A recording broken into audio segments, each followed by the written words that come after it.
Fala pessoal, beleza? Vamos retomar nossa série de JavaScript agora no vídeo 8, onde eu vou finalmente poder falar de arrays, que eu já queria há muito tempo, só que demanda uma aula específica com bastante detalhes. E aqui eu dou algumas definições básicas, como é que a gente faz para definir um array vazio, sem nenhum item. Basicamente eu declaro uma variável e atribuo para ele um par de colchetes. E um array de texto, eu declaro o array e aqui eu vou atribuindo aqui vários textos dentro dele. Um array de números, 10, 20, 30, 40.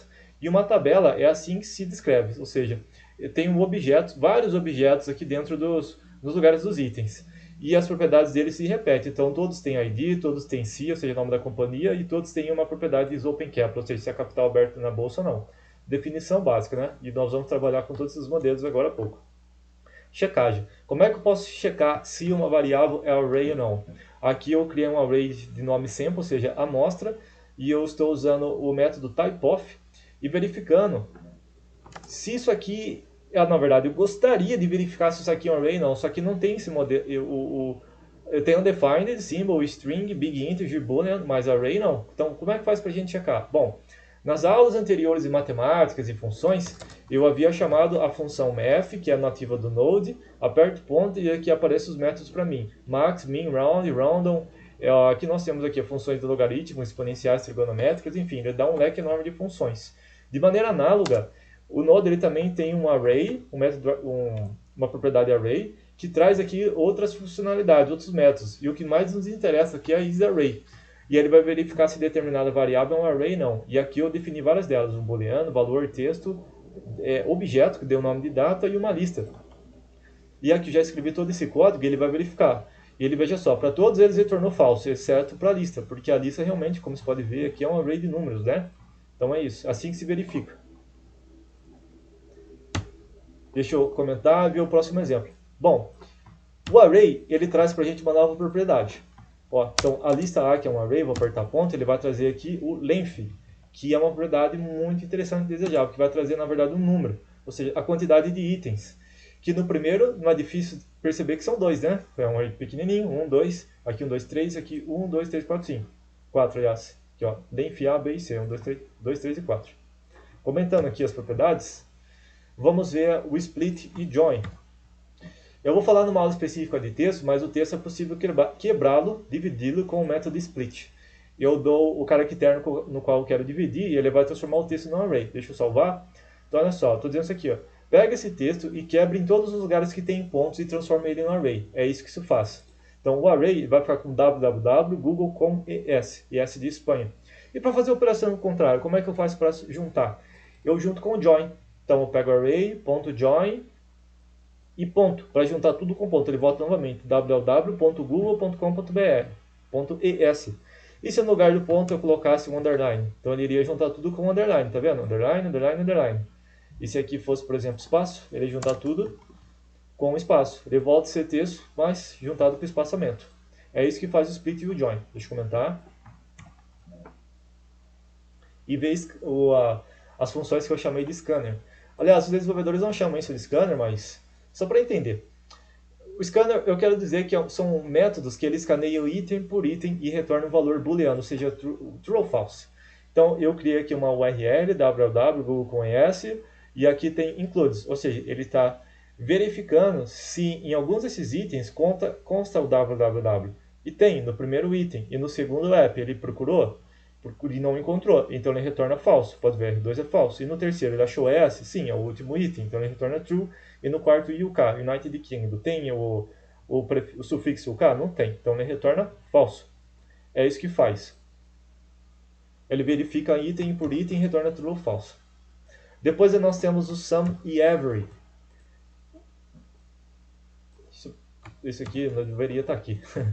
Então, o que faz o sum e every? Então eu criei uma lista que a princípio era para ser numérica, né, 100, 200, 300, só que ela tem um número aqui. Ela tem um número em forma de string, ou uma string em forma de número, enfim, que é o 400. E daí eu verifico o seguinte, ó, list.sum. E aí eu pego o item, ou seja, ele vai verificar item por item, se em alguns desses itens ele é do tipo string. E ele vai verificar que sim, porque o último item é 400, só que ele é do tipo string. Então, has text. Sim, tem texto. Pode ver que no console ele retorna true. E aqui ele verifica every, ou seja, cada ou todos, você pode traduzir como ever como cada ou todos, se todos desses itens são do tipo número. E são? Na verdade não, né? Porque o último é um texto. Então, only number? Não. Então ele retorna false. É isso que faz o sum e ever. O sum ele verifica algum, se a condição é satisfeita para algum dos itens, e ever se a condição que eu descrevi aqui são satisfeitas para todos os itens. Tá? E por que aqui eu fiz uma função sum a mais b? Porque na verdade é um exemplo que eu queria dar. Observe que na verdade aqui eu estou passando como parâmetro para esse método sum o quê? Uma função e não valores, e não constantes. Que é diferente aqui, por exemplo, na função soma, por exemplo, se eu quero somar 10 e 20, o resultado é 30, né? Eu estou passando valores, eu estou passando com valores constantes aqui. Só que aqui, no lugar do argumento da função sum, eu passo uma outra função. Tá? Eu não sei se isso aqui é visível, mas vamos tentar trocar isso aqui para ficar mais óbvio. Que aqui tem várias simplificações. Antigamente, antes de se utilizar run functions, e que são run functions? É isso aqui, tá vendo essa setinha? Isso aqui é uma run function. Isso aqui era declarado da seguinte forma. Assim, ó, function, item, vou apagar isso aqui, eu vou abrir chaves, colocar aqui e um return. Era feito desse formato, beleza? Que isso aqui é chamado função anônima, porque aqui não tem o nome, aqui seria nome da função. Mas não precisa nesse caso. Então, uma simplificação que a gente pode fazer é remover o function e colocar a setinha dessa forma, e ela fica simplificada. E aqui eu posso remover porque é apenas um item e deixar dessa forma, sem o parênteses, tá? Então é uma simplificação. Aliás, já são várias, né? E depois, eu ainda posso fazer o seguinte, eu posso tirar o return, pagar as chaves e colocar dessa forma, porque o que vem na frente da run function ele interpreta como retorno. É como se tivesse um return aqui, entendeu? Mas o return aqui não funciona assim, porque para ter o return você precisa das chaves. Mas nesse caso, com a run function ele interpreta como se fosse o return. É isso. São bastante simplificações aqui para o código ficar mais pequeno, senão o código ficaria muito verboso e volumoso. Vamos ver agora o REST Operator, que é uma feature nova aqui no JavaScript que não existia nas versões antigas. Então eu criei um sample, ou seja, uma amostra, e eu estou desestruturando ele. Como assim? Aqui eu defini uma variável, só que aqui eu não dou nome nenhuma para ela, tá vendo? Não tem um name aqui, ó. Name of var. Não tem o nome da variável. Aqui eu coloco o colchetes para dizer que é um array, e aqui eu vou desestruturando os itens que eu quero. Então, item 1, item 2, item 3, e as mais itens. Eu dou o nome de REST. Poderia ser aqui também orders, ou o que sobrou. Entendeu? Mas aqui eu vou deixar como REST mesmo, que é a do exemplo. Então, o item 1 ele vai se referenciar ao primeiro item do array, dessa amostra, que é o Apple, o item 2 Microsoft e o 3 Google. Aqui, imprimindo, aqui ó, item 1 Apple, 2 Microsoft, 3 Google. Ah, e o que sobrou? O REST. O REST é o NVIDIA, Oracle e Sopel, os três últimos. Beleza? Aqui poderia fazer item 4 também, quanto você quiser. E se eu posso usar a desestruturação de itens para fazer seleção, também posso fazer a operação contrária. Eu posso fazer a desestruturação de itens para compor um array. Então aqui tem um array alpha de ABC, um array ômega, XYZ e um alphabet. Então o que ele vai fazer? Ele vai pegar o alpha e vai desestruturar tudo aqui. Tipo, ele vai esparramar tudo que está dentro desse array aqui dentro. Assim, ó. Ele vai jogar tudo aqui. E depois vai pegar tudo que está no array ômega e vai esparramar aqui também. Vai ficar assim, ó. Beleza? O resultado é que é o array alphabet é ABC, XYZ. Então a gente pode usar a desestruturação para compor novos arrays. Certo? Vamos ver agora índice. Como é que a gente seleciona itens do array através do índice? E a numeração do array é o seguinte, ele não começa contando a partir do 1. Esse aqui não é o 1, esse aí não é o 2, esse não é o 3. O A é o 0, o B é o 1 e o C é o 2. Ele começa a contagem a partir do 0.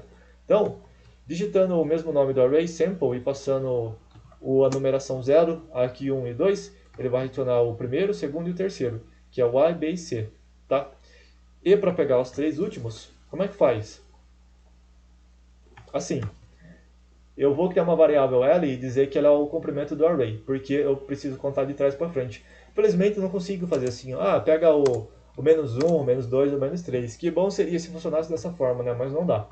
Então, eu pego a contagem total e subtraio dela 1, e depois subtraio 2, depois subtraio 3. E assim eu pego o último, o antepenúltimo, o penúltimo e o antepenúltimo, tá? O z, o y e o x. Próximo exemplo, set by index. Bom, então aqui eu criei uma variável, dei um nome para ela de sample, 10, 20, 30. Aqui eu estou atribuindo, eu estou modificando os valores que já foram definidos aqui na sua definição. Como faz isso? Aqui eu passo 0, 1 e 2. E eu digo que no item 1 ele é 1000, o item 2 é 2000 e o 3 é 3000, ou 0, 1000, 2, né? Vou salvar para ver como fica. Pode ver que ele não imprimiu 10, 20 e 30, ele imprimiu 1000, 2000 e 3000. Eu vou salvar de novo para ver o antes e depois. Ó. 10, 20 e 30, 1000, 2000 e 3000. Deixa eu comentar. E ver agora os loopings. O que são loopings? Operações bastante importantes. Então, aqui eu criei um array de nome sample. E eu estou dizendo o seguinte, ó. Para cada um desses itens, você executa esse bloco de código. E o que faz esse bloco de código? Simplesmente ele dá um log no key de value. E o que é key value? O key representa o índice, ou seja, o 0, 1, 2, 3. E o value são os valores, 10, 20, 30, 40, 50. Então, salvando, olha o que ele vai fazer. Por exemplo, ó, o item 0 é 10, o item 1 é 20, o item 2 é 30, é isso. Ele vai repetir o código para cada um desses itens. Então, se tivesse aqui 1000 itens, ele vai executar esse código aqui 1000 vezes. Comentar e mostrar o próximo exemplo. Exemplo 2, reduce. Então, qual é a diferença do for each para o reduce? É que o reduce ele recebe um valor inicial e você pode ir acumulando ele. Então, eu defini arbitrariamente, ou seja, um valor que eu mesmo quis atribuir um valor aqui de inicial, tipo 100, e eu estou dizendo, pega esse valor inicial, que ele recebe como parâmetro aqui da nossa função de callback, e soma com o valor atual do índice. Então, ele vai pegar 100 mais 10, dá 110. Aí, no próximo looping, ele vai pegar o inicial, que agora passou a ser 110, e vai somar com o próximo item, que é 20. Então, 110 mais 20, 130. Daí, novamente, ele vai executar o outro looping. Quanto que é o valor inicial agora? Bom, agora já é 130, e ele vai somar com 30, que vai dar 160, e assim sucessivamente. Nós vamos ter aqui o resultado final, ele é a soma do inicial mais o quanto ele acumulou do velho, que é 250. Isso que faz o reduce. Depois possibilita acumular valores passando um parâmetro inicial. E depois nós temos o tal do map, que também é muito importante. Então, eu criei uma variável before, outra chamada after, ou seja, antes e depois. No antes, eu atribuí o mesmo sample.